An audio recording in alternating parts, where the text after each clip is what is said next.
শান্তি। আজি 9 আগষ্ট 2026 অব্যক্ত মুৰলীৰ আধাৰত মাষ্টৰ সৰ্বশক্তিমান হৈ ব্যৰ্থ সংকল্পৰূপী অফুলক অৰ্পণ কৰি প্ৰথম নম্বৰ হোৱাৰ যোগাভ্যাস কৰিম। ওম শান্তি। মই বাপ দাদাৰ অতি মৰমৰ আৰু অন্তৰৰ স্নেহী সন্তান হওঁ।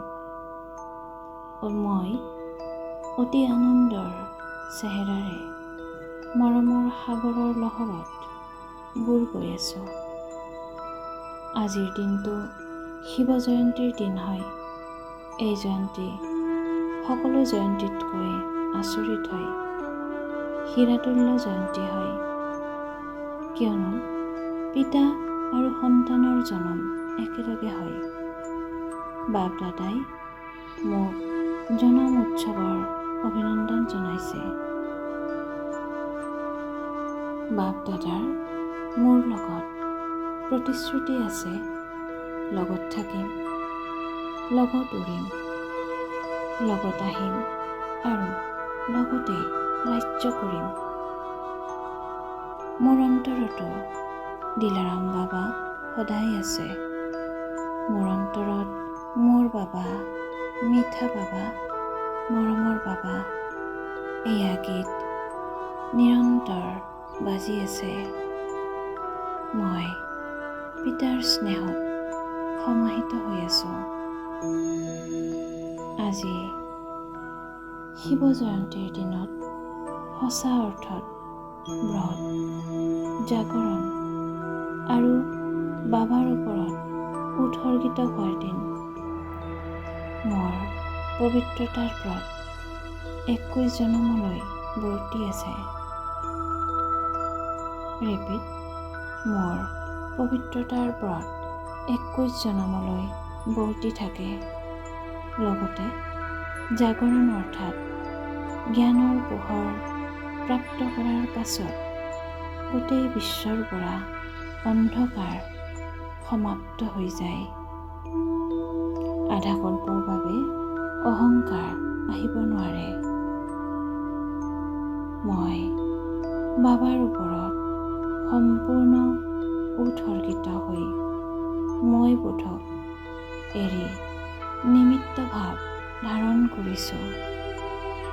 মই যি কওঁ সেয়াই হওক, ময়েই সঠিক, মই কৰিছোঁ।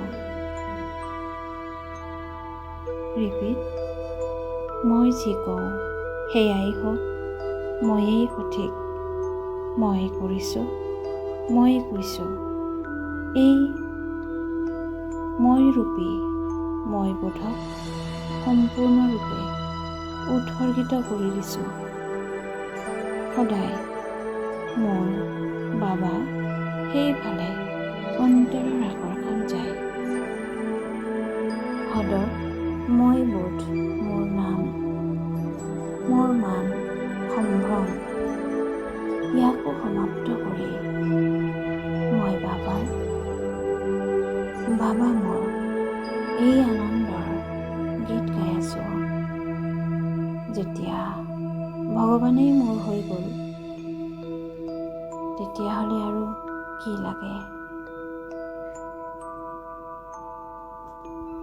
এই মোৰ বাবা শব্দটিয়ে মোক সকলো ফালৰ পৰাই ভৰপূৰ কৰোঁতা হয়।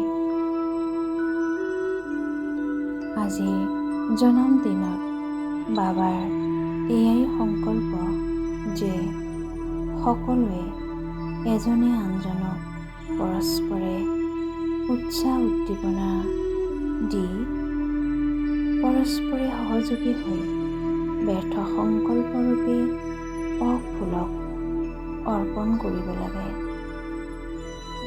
ব্যৰ্থ সংকল্প না কৰিব লাগে, না শুনিব লাগে, না সংগত আহি ব্যৰ্থ সংকল্পৰ সংগৰ ৰং লগাব লাগে।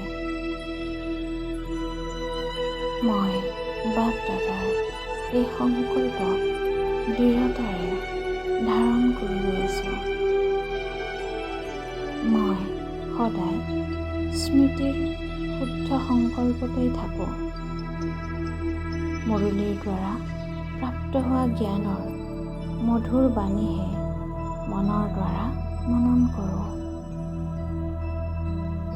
এতিয়া তীব্ৰ পুৰুষাৰ্থৰ ৰাস্তা হৈছে তিনিটি বিন্দু লগোৱা, বিন্দু হোৱা, বিন্দু চোৱা আৰু বিন্দু লগোৱা, কিয়নো বিন্দুৰে বহুত মহত্ব আছে। মই সৰ্বশক্তিমান পিতাৰ সন্তান, মাষ্টাৰ সৰ্বশক্তিমান হওঁ।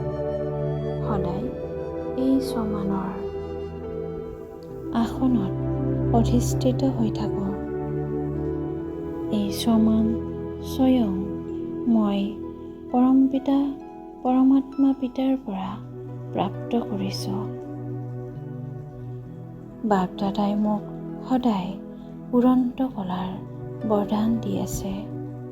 মোৰ চেহেৰা আৰু চলনৰ দ্বাৰা ভাগ্যৰ ৰেখা স্পষ্টভাৱে দেখা পোৱা গৈ আছে। মোৰ ভাগ্যৱান চেহেৰাই অইনকো বাবাৰ পৰিচয় দিওঁতা হয়। ওম শান্তি।